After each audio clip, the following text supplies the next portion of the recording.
Continuamos en ampliación de noticias, son ya las 8:24. Fernando Carballo y Mávila Huertas están con ustedes y también nos acompaña a esta hora en la cabina el ministro de Educación, Óscar Becerra.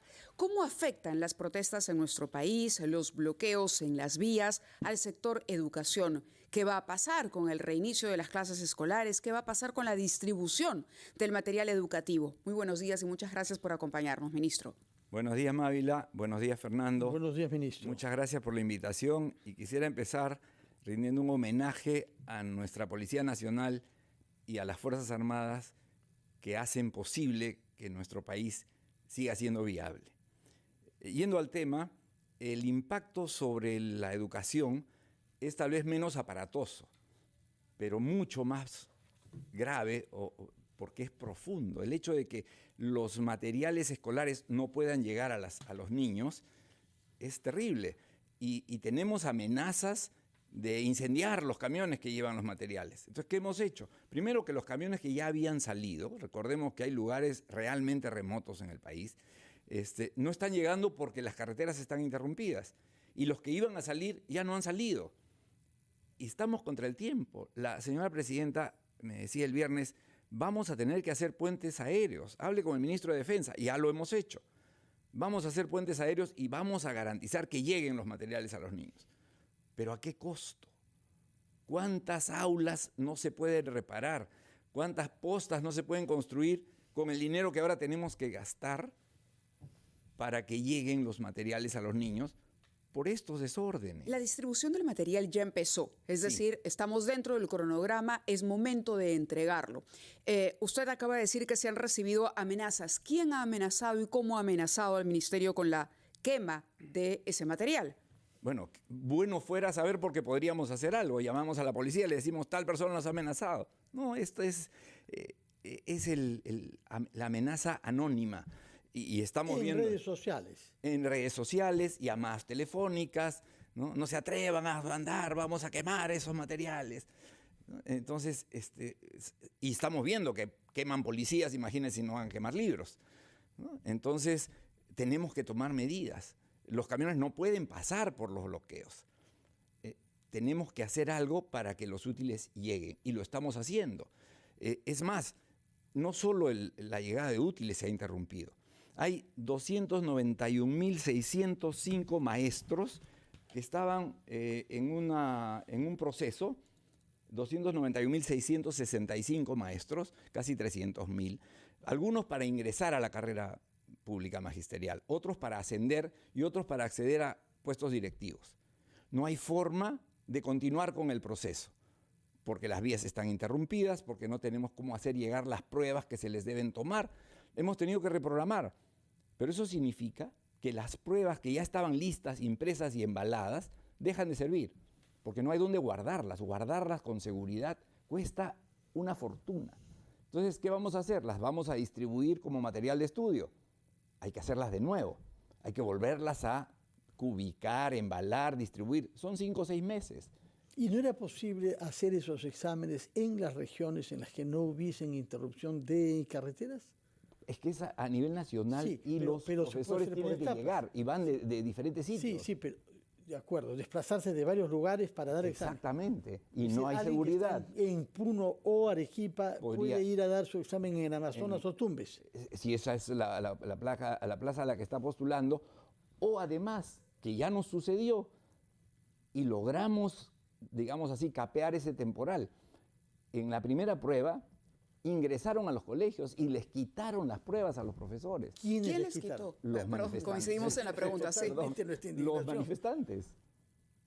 Los maestros que estaban dando la prueba en varias zonas, en varias regiones, tuvieron que salir porque su integridad física estaba en peligro y no dieron la prueba. ¿Qué es lo que está en juego ahí? Porque sabemos que durante los 17 meses en que estuvo Pedro Castillo en el poder, hizo lo posible por reforzar a un sindicato, FENATEP, en detrimento de otro, que es el SUTEP. Así es. Nos va a decir cuál es el estado de estos dos sindicatos. Nunca hubo cifras, nunca se nos han mostrado planillones para ver cuántos miembros tiene uno u otro y qué legitimidad tiene el FENATEP. Nos lo contestará, por favor, después de una breve pausa para escuchar a los anunciantes de RPP, así como a los titulares del... Son las 8:35, estamos conversando con el ministro de Educación, el señor Becerra, al cual le hemos preguntado cuál es la situación de los sindicatos del sector de educación. Pregunta que es muy importante, puesto que durante mucho tiempo, quizá todavía, el SUTEP es el más grande sindicato de nuestro país, es decir, la organización laboral que más gente movilizaba. Y lo hemos visto muy activo contra el gobierno de Pedro Castillo y contra la voluntad de favorecer arbitrariamente a otro sindicato como es el FENATEP. Por eso quisiera saber qué es lo que conoce usted sobre la situación de estos dos sindicatos y la actitud que tienen frente al momento que el Perú está viviendo, que es un momento naturalmente bajo amenaza. Bueno, entiendo que hay normas que definen cómo se ubica al sindicato mayoritario, que es el que representa a los maestros en la negociación colectiva. Esto es un tema más del sector trabajo y ellos han determinado que el sindicato mayoritario es el SUTEP. Entonces son ellos quienes representan a los maestros en los procesos de negociación colectiva. Y lo han hecho y han conseguido reivindicaciones que no son exclusivas de ellos, que hacen otros.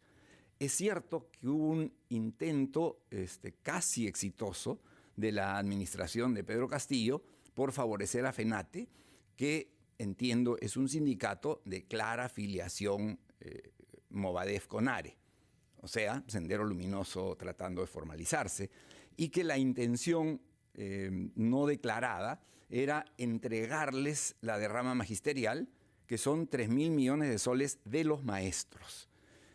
No quiero imaginar lo que hubiera hecho un movimiento filoterrorista administrando 3.000 millones de soles de todos los maestros.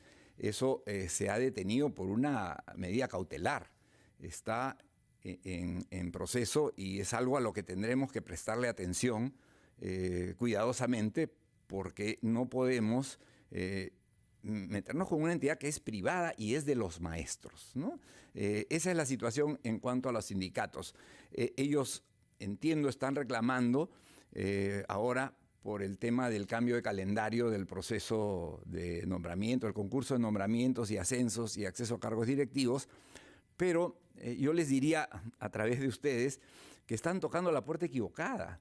Ellos tienen que tocarse la puerta a sí mismos. Cuando sacan un comunicado apoyando las medidas de violencia, el paro, las marchas, las interrupciones de carreteras, cuando ellos mismos marchan con carteles de SUTEP o de FENATE o de quien sea, interrumpiendo la normal actividad de todos los peruanos, son ellos los responsables de la interrupción, ¿no? Y es un momento tal vez para recordar las consecuencias de no tener un sistema educativo realmente valioso. Comentábamos fuera de cámaras que la verdadera educación y el verdadero aprendizaje se produce cuando cambias como persona, cuando aprendes qué puedes y qué no puedes hacer, que puedes marchar, que puedes gritar, pero no puedes rociar de gasolina a un policía y prenderle fuego.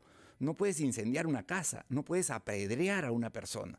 Ministro, quería aprovechar su presencia aquí para retomar el tema de las clases escolares, que nos ha parecido sumamente preocupante cuando usted refiere que ni siquiera se puede llevar en este momento material educativo. ¿Cuán en peligro se encuentra el inicio del calendario escolar, visto esto? Si no hiciéramos, si tratáramos de hacer lo normal, estaría en serio peligro. Pero estamos tomando medidas de emergencia. Estamos estableciendo puentes aéreos con ayuda de las Fuerzas Armadas para llegar a todos los lugares donde tienen que llegar los útiles. ¿Eso quiere decir que el Ministerio garantiza que se cumplirá con el calendario escolar? Quienes nos escuchan, padres de familia, estudiantes, ¿pueden confiar en que esto no tendrá interrupciones? Yo les digo a los padres y madres de familia, sus hijos e hijas tienen asegurado el inicio del año escolar el 13 de marzo. En este momento estamos trabajando con el apoyo de la Policía Nacional, de las Fuerzas Armadas y con el apoyo decidido de la propia Presidenta de la República y el Premier. ¿Tendrán maestros en las escuelas? Vamos a tener maestros. De los sindicatos. Vamos a tener maestros, no serán nombrados por concurso, pero van a estar.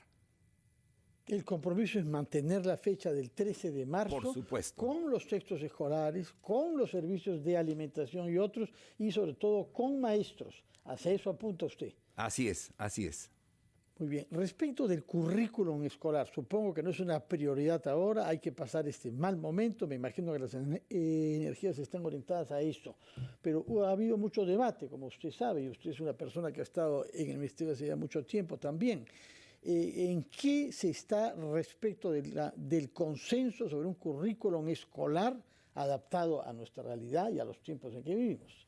Bueno, el currículo escolar se adaptó con una tendencia que le llaman el currículo por competencias, lo cual en principio no tiene nada de malo. Es bueno que la gente aprenda a ser competente. El problema surge cuando pasan dos cosas. Una, que se le quita el contenido. Por más que parezca trabalenguas, uno no puede aprender a ser competente sin ser competente en algo. Si le quito ese algo, entonces la competencia se vuelve algo vacío. Pero por otro lado, no se puede aprender a ser competente sin formar también el carácter. Exagerando, porque a veces los ejemplos extremos ayudan. Un sicario es muy competente. Ha sido formado por competencias, nada más. Un samurái, por usar un ejemplo conocido, tiene carácter. Es competente, efectivamente, puede matar como el sicario, pero tiene valores. Podemos estar en desacuerdo o en acuerdo con sus valores, pero los tiene y los respeta. Y eso viene de una formación del carácter, que es a lo que queremos llamar la educación cívica, el civismo dentro de la educación. No como un curso que estoy de acuerdo que el que todos llevamos Lo de nuestra edad solamente, no la meta a Mávila de nuestra misma generación, por favor. No, pero era el curso en el que uno se podía sacar la buena nota sin aprender nada, porque no se le daba sentido. Si no le damos sentido a lo que hacemos, no aprendemos nada y seguimos siendo el mismo. Y podemos, como he hecho yo muchas veces, examinarnos. ¿Por qué nadie se acuerda qué cosa es un serventecio? Pero cualquier señora de cierta edad se acuerda qué cosa es Levis con palmada, que es el juego de yaces, que aprendieron de pasada, cuando eran chiquitas, a los 6, 7 años. ¿Por qué se acuerdan de eso que hace 20 o 30 años que no juegan y no se acuerdan de las cosas que aprendieron en los cursos? Porque nadie le dio sentido al aprendizaje. Tenemos que darle sentido a la educación. Eso es lo que se hace, por ejemplo, en colegios como el Colegio Mayor, que queda en Huampaní. Esos chicos han sido transformados por la educación.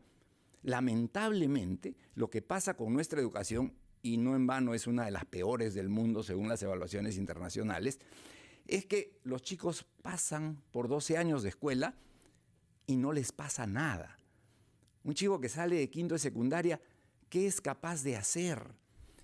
¿Qué sabe sobre lo que es correcto y lo que es incorrecto? Bueno, ese es el gran reto que tienen los gobiernos. Es el reto que han encarado los gobiernos. O no han encarado. O no han encarado adecuadamente. Y hubo mejoras en su momento, pero también hubo retrocesos. Importante que usted nos haya dicho que se respetará el cronograma, hemos hablado de la llegada del material educativo, hemos hablado de la presencia de los maestros, la garantía para los padres de familia, la logística y la infraestructura de los colegios también. Rápidamente, no nos queda mucho tiempo, quisiéramos que se refiera a eso también. Dentro de las garantías que usted le ofrece a la comunidad educativa, padres, estudiantes, maestros, la infraestructura de los colegios también ha sido un talón de Aquiles.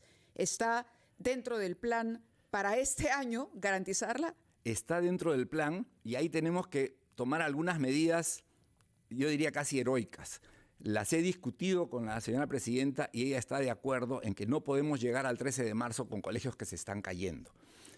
Un proceso normal implica 6 meses para preparar expedientes, con suerte, luego convocatorias, impugnaciones y 2 años después están empezando la obra. O sea, no podemos hacer eso. Tenemos que tomar medidas heroicas y de emergencia. ¿Y cuál han tomado? Estamos viéndolas y yo no quisiera adelantar nada porque estamos evaluando posibilidades. Porque es riesgoso tomar medidas de emergencia, porque se utilizan muy fácilmente para esconder la corrupción. Yo declaro algo en emergencia y entonces favorezco a mi amigo con un contrato millonario porque hay que salvar los colegios. Entonces, ¿cómo hacemos para reconocer la emergencia y asegurarnos que ningún amigo es favorecido? Porque en lo que sí la señora presidenta nos ha dado órdenes estrictas y yo he tenido la oportunidad de comprobar de primera mano, es que ella no recomienda a nadie, ella no pide que se ponga a nadie en ningún puesto en particular si no es por sus méritos. Ministro, rápidamente, perdóneme, pero el tiempo nos está ganando. San Marcos también es un tema importante para abordar. ¿Cuál es la posición del Ministerio de Educación? Bueno, en primer lugar, nuestra posición es respetar las normas, y las normas dicen que las universidades son autónomas y dependen de SUNEDU. Dicho eso, entiendo... Dependen, no, son supervisadas por SUNEDU, no dependen de SUNEDU. es una Sí. Gracias por la aclaración. Entonces, yo sé que el artículo 10.2 de la ley universitaria vigente dice que los bienes de las universidades pueden ser usados única y exclusivamente para fines universitarios. De hecho, SUNEDU ha multado a muchas universidades por hacer actividades educativas que no son universitarias. Entonces, la pregunta que cualquier ciudadano se puede hacer es, ¿qué de universitario tiene albergar a los débiles, como ha hecho una universidad?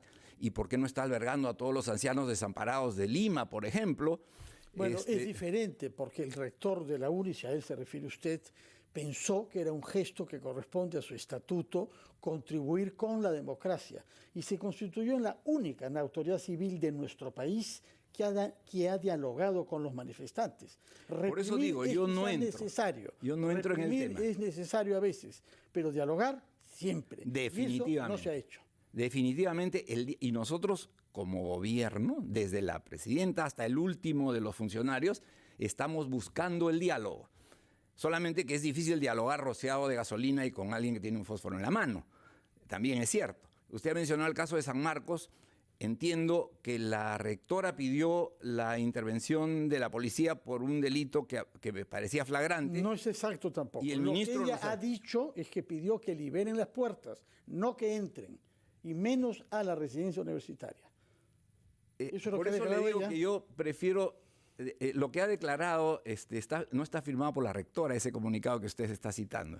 Yo he escuchado declaraciones orales de ella. Bueno. No pidió que la policía entre al campus y menos a la residencia universitaria, donde se detuvo a muchas personas que fueron desnudadas, mujeres, para ser sometidas a una investigación que no condujo a nada, porque fueron liberadas a las 24 horas. Nuevamente estamos en el tema de qué significa el conocimiento de las normas, que muchos desconocemos.